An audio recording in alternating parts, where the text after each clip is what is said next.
저희 언론 얘기는 충분히 했으니까 이제 다음 챕터로 넘어가 봐야 되는데 그 공정거래위원회 있잖아요. 네. 사실은 여기에 대해 가지고 사람들이 그 중요성에 대해서 체감을 못하는 분들이 참 많은데 실제로 어떻게 보면은 그 우리나라의 그런 공정시장 경제를 만들기 위해서 가장 중요한 기관이기도 하고 한동안 잊혀졌던 공정위에 대해서 이재명 대통령이 사람도 늘려주겠다. 전폭적인 지원하겠다. 이런 얘기를 하고 나왔거든요. 홍상선 선생님 어떻게 평가하십니까? 그러니까 제가 그러니까 이 언론에서 이런 부분도 그러니까 이어지는 관계긴 하지만은 윤석열에 대해서 무조건 막 그 이렇게 막 그 우리 용어는 뭐지 약간 좀 속대서 하여튼 뭐 이렇게 칭찬해주고 막 이렇게 그렇게만 했다고 우리 욕한 거잖아요. 이재명 대통령도 마찬가지야. 분명히 잘못하는 부분이 있으면은 무조건 그냥 막 옛날 그 우리인이 하고 싶은 거 다 이렇게 하면 또 다시 문재인 정부 시즌 2가 됩니다.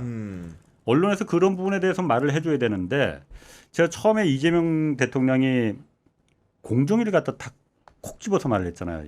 인력 충분히 맞아요. 충원시켜주고 네. 저는 이게 그래서 거기서 정말 그 확 와닿았어. 진짜 이거다. 왜냐하면은 공정이라는 게 사실 우리가 제가 처음 기자 생활 35년 전에 할 때부터 그때부터 나왔던 메인 단골 뉴스 중에 하나가 맨날 원청과 하청 간의 납품 단가 불공정하다 그래서 이거가 뭐 그 뉴스였었잖아요. 지금도 똑같은 뉴스가 똑같이 반복됩니다. 갑과 을이 절대로 바뀌지가 않잖아요. 공정위가 그 역할을 해줘야 되는 거잖아. 우리가 이재명 대통령이 말해 그 후보 시절부터 말했던 그 상식적인 세상을 만들고 싶다 이 얘기를 많이 했잖아요. 상식적인 세상. 제가 생각하는 상식적인 세상은 내가 흘린 땀의 대가를 일한 땀의 대가를 갖다가 공정하게 받을 수 있으면은 그게 상식적인 세상이고 포용적인 세상이고 그렇지 못하면은 굉장히 착취적인 세상이지. 그렇죠. 네. 그걸 만들어 주는 게 그냥 시장에 맡겨두면 그건 정글이 될 수밖에 없는 거잖아요. 힘 있는 놈이 당연히 내 파일을 더 갖고 가는 그걸 욕할 수도 없어요. 그건 인간의 본능이니까. 그걸 막아주고 조정해주는 게 우리로 말하면 공정이잖아요. 공정위를 강화시켜주는 거는 이 땀의 대가를 보장하는 사회를 만들겠구나라고 저는 기대하고 싶습니다. 이재명 대통령이 그것 때문에 공정위를 갖다 이렇게 강화하겠다는 거로 저는 믿고 싶어. 그리고 제가 요즘 이제 최저임금 이제 막 협상하는 시기가 맞아요. 됐잖아요. 네. 제가 늘상 최저임금을 그 많이 취재를 했거든. 그때 제가 주장을 했던 게 제가 주장하는 게 아니고 이거는 최저임금위원회에 있는 그 노동부 산하의 그 연구원 거기서 이제 공익위원들이라고 있거든요. 최저임금위원회 네, 압니다. 참여하는 네. 그 사람들이 늘상 말하는 게 최저임금위원회 이거 하루빨리 없애야 된다라고 주장을 해요. 그래서 아니 최저임금위원회를 왜 없애요? 그런 없애라는 이유가 최저임금위원회라는 게 노동부 산하의 아무 끝발도 없는 힘도 없는 노동부 장관 산하의 그 일개 위원회다 보니까는 그냥 최저임금이라는 건 주는 사람이나 받는 사람도 마찬가지지만은 주는 사람도 가장 경제적인 최약자층이잖아요. 삼성전자, 현대자동차, KBS 직원 정규직 직원 중에서 최저임금 받는 사람 한 명도 없습니다. 최저임금은 삼성전자, 현대자동차의 3차, 4차 하청 업체들의 노동자들 임금이고 치킨집, 프랜차이즈 대기업 자본의 프랜차이즈 편의점 치킨집 여기에 있는 임금이잖아요. 그러니 주는 사람도 역시 마찬가지로 하청업체 중소기업 사장님들이 무슨 여력이 있겠고 그렇겠죠. 네. 그러니까 맨날 사생결단에 대해서 싸움이 될 수밖에 없는 거잖아요. 그 뒤에 있는 최저임금 뒤에 있는 그 진짜 갑들의 원청업체들 그리고 그 자본의 이 횡포를 갖다가 막아줄 수 있는 이게 해결이 돼야만이 최저임금이 싸움이 안 나고 합의가 될 수 있는 거잖아요. 문재인 정부 때 소득주도 성장이 그거 하겠다고 했어서 난 그래서 정말 이걸 하는가 보구나. 뒤에는 갑과 을의 관계를 원하청 간의 납품 단가를 국가가 나서서 이건 국가가 할 수밖에 없는 거잖아요. 시장에 어떻게 맡겨도 힘의 그 차이가 분명히 있는데 하는가 보구나 했는데 그거는 못했잖아요. 네. 힘이 세거든. 이거를 해줘야 되는 거거든요. 이거를 해주려면은 최저임금위원회로는 안 된다. 이거 없애버리고 대통령 직속의 국가임금위원회를 만들어라. 내 주장이 아닙니다. 그쪽 최저임금위원회 공익위원들이 주장하는 거예요. 항상. 힘이 있는 대통령이 직접 임금을 챙겨라. 그래서 원하청 간의 납품 단가가 불공정하냐. 국가가 직접 들어가라. 그래서 힘 있는 현대자동차, 삼성전자를 국가가 직접 야 니들 왜 이거 10,000원은 줘야 되는데 이거 도리쳐 갖고서는 5,000원만 주는 거야. 빵에 집어넣고 예를 들어서 하다못해 정규직과 비정규직 임금 차이 왜 이렇게 큰 거야? 이거 맞는 거야? 그만큼 일한 대가를 지금 지불하고 있는 거야? 원청이 이거 제대로 하고 있는 거야? 물론 원청의 노조 문제도 굉장히 우리 사회에 심각합니다. 그러니까 여기까지 가면 좀 복잡할지 모르겠지만 네. 뭐 이 얘기가 재밌을라나 모르겠는데 재미있습니다. 네. 우리 큰 노조 물론 노조 굉장히 필요합니다. 그런데 우리 귀족 노조라고 보수 언론에서 말하잖아요. 일부 그러니까 큰 기업들의 노조 뭐 상당수 기업들의 노조는 저는 귀족 노조라고 생각해요. 우리가 1억의 연봉을 받으려면은 물론 현대자동차 직원이 제네시스 자동차가 잘 팔리고 수출이 잘 돼서 그 성자의 과실을 경영진이 오너가 재벌 일가가 다 갖지 않고 직원들에 나눠줘서 높은 연봉을 받는다는 건 박수 쳐줄 일이에요. 네, 그렇죠. 네. 그렇지만은 제네시스가 잘 팔리는 게 울산 현대공장 본사 직원들만 잘해서 그런 거 아니잖아요. 그렇죠. 왼쪽 깜빡이 만드는 왼쪽 문짝 만드는 3차 4차 하청 업체들이 다 열심히 잘해서 그 제네시스가 잘 팔려서 그 과실을 나눈 거잖아요. 나눠줘야 될 거 아니에요. 어느 정도는. 절반만 줘도 좋겠는데 내 절반까지는 이해를 하겠어요. 3분의 1, 4분의 1. 3차 합청업체만 가더라도 무조건 다 최저임금입니다. 100% 최저임금이에요.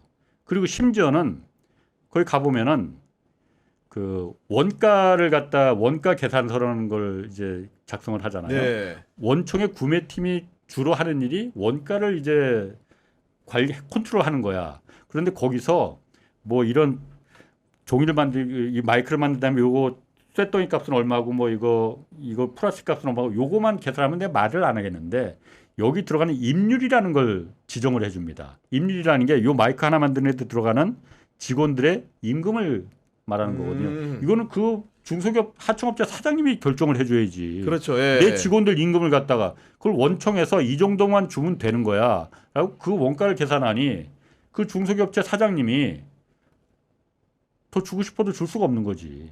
저기서 이렇게 쥐어짜니 그거를 그럼 원청의 경영진만 그렇게 짜겠느냐. 강한 대기업의 노조 같이 눈 감고 타협합니다. 암묵적으로 동의합니다. 저기를 쥐어짜야만이 내가 더면 1억 이상의 월급을 받을 수 있어. 그러니 쥐어짜쇼 나는 눈 감고 있겠다. 같은 노동자지만은 이거를 깨야 됩니다. 이거를. 그렇기 때문에 이런 정글을 왜 국가가 가장 중요한 건데 임금이 왜 눈 감고 있느냐. 대통령이 직접 챙겨라. 그래서 공정위를 아마 이렇게 이재명 대통령이 뭐 그거 아닌지도 모르겠지만 저는 하여튼 그렇게 믿고 싶습니다. 아니, 그러니까요. 네. 그게 돼야 돼. 네, 그게 돼야 됩니다. 그러니까 저는 네. 완전 100% 동의하는데 인권위를 딱 집어서 조직 개편하고 확대시키고 인력이든 추가시켜라라고 직접적으로 지시하셨잖아요. 공정이 행안부도- 인권위가 아니고 네네. 공정이요. 잔거 아니죠? 네. 정신 차릴게요. 그래서 직접 지시를 지금 함으로써 행안부나 다른 뭐 기재부나 이런 데서 반발하지 못하도록 하는 것도 저는 굉장히 힘 실어주는 모습이 굉장히 좋다고 생각했고 일을 확실히 해본 사람이라는 생각이 굉장히 들었어요. 그러니까 구호만 외치다가 시간을 끄는 게 아니라 내가 이거에다가 힘을 실어줄게. 조직 개편하고 그다음에 인력이든 내가 해줄 테니까 한번 해라고 하고 실질적으로 들어가 보면 그냥 그 얘기만 하고 자 니네끼리 해가 아니라 들여다봤더니 플랫폼을 담당하는 조직도 만들어. 그리고 지방사무소에다가 인력도 확충해. 이런 강론들이 계속 논의가 되고 있다고 하더라고요. 역시 일을 해본 사람이긴 하다라는 생각이 굉장히 많이 들었고 그리고 이번 정부는 반드시 결과로서 증명이 되는 정부였으면 좋겠거든요. 그러면은 이제 국민들이 다시 뭐 그것에 대해서 선택을 하는 시간이 오면은 그게 반영이 되겠죠. 그래서 일을 해본 것이 여기서 티가 나는구나라고 생각이 굉장히 많이 들었습니다. 그러니까 우리 희망적이에요. 홍 선생님 말대로 진짜로 그 공정위가 하도거래 전반의 부정한 질서들 같은 것들을 바로잡고 하고 최저임금위원회가 대통령 직속이 돼가지고 뭔가 무게감 있는 결정을 내릴 수 있다고 한다면은 우리 그 노동 현장에 있는 분들의 여건들이 많이 바뀌게 될 것 같은데 노동만 바뀌는 게 아니에요. 네. 중요한 거는 우리 사회 모든 어쨌든 그 여러 가지 문제 중에 상당 부분이 이 땀의 대가를 인정한 임금의 왜곡이 가장 큰 거거든. 가방끈이 얼마나 길었냐, 얼마나 좋은 대학을 나왔느냐에 따라서 많이 받는 건 내 인정하겠지만은 너무 편차가 크잖아요. 그렇죠. 네. 그것 때문에 교육의 문제가 왜 문제가 생기느냐? 우리 대학 입시 하도 많이 바꿔봤지만 안 고쳐지잖아요. 교육 문제, 교육도 아니야. 그냥 사육이야, 사육. 안 고쳐지잖아요. 왜 안 고쳐지겠어? 우리 부모들이 다 잘 알거든. 좋은 대학을 나와야만이 넥타이 매는 직장에 들어갈 수 있고 그래야만이 시집장가라도 잘 갈 수 있다. 그러려면은 공부 열심히 해야 된다. 안 그러면 임금이 대학을 나오느냐 안 나오느냐에 따라서 많이 아무리 열심히 일해도 대가를 인정을 못 받는 그 임금의 왜곡이 크잖아요. 그렇죠. 우리가 부러워하는 서유럽 사회 애들이 그 젊은 청소년 시기에 얼마나 체력을 증저 마음껏 뛰놀고 정말 공부 좋아하는 애들 공부해. 그렇지만 공부 싫어하는 애들도 분명히 있잖아요. 대다수가 공부 싫어하잖아. 이런 애들은 그냥 자기가 좋아하는 거 열심히 해서 내 목수일 좋아하면 목수하면은 아니면 자동차 정비공 하면은 열심히 일하면은 그만큼 중산층을 유지할 수 있다는 그 사회가 확신을 준 거잖아요. 그러니까 애들이 행복할 수 있는 거지. 교육시장에서 탈출을 할 수도 있었던 거지. 그 사육시장에서. 한국은 그렇지가 않잖아요.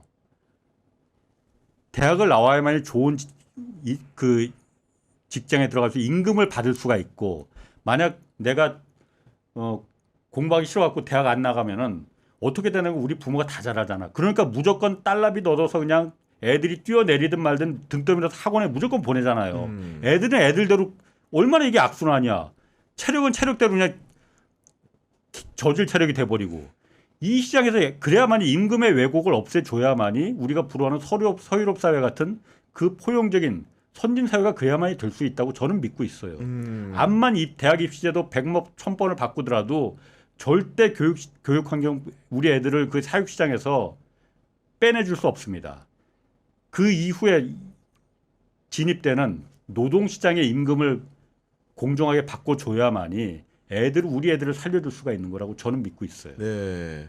너무 심각하게 나가요. 이 말씀 듣다 보니까 그 정말로 이제 그 일종의 그 가르침이나 깨우침 같은 걸 얻게 되는 게 네. 왜냐하면 노동 문제에 대해서 이렇게 어떻게 보랄까 복합적인 진단을 해줄 수 있는 분들이 최근에 정치평론하면 잘 없는데 홍상 선배 말씀은 공정위라든가 그 최저임금위원회에 대해서 네. 다시 한번 이렇게 생각해 볼 수 있게 했다는 점에서 저는 이재명 굉장히 대통령이 좋은 그거 말씀 해줬으면 같아요. 좋겠어요. 네. 물론 이재명 대통령이 지금 잘못하고 있는 것 같이 보이는 것도 있어. 특히 부동산 문제 이런 거는 그건 아닌데 그 분명히 언론에서 짚어줘야 됩니다. 뭐 그런 부분 그것까지 말하는 건 좀 오늘 시간이 안 돼서 안 될 것 같고.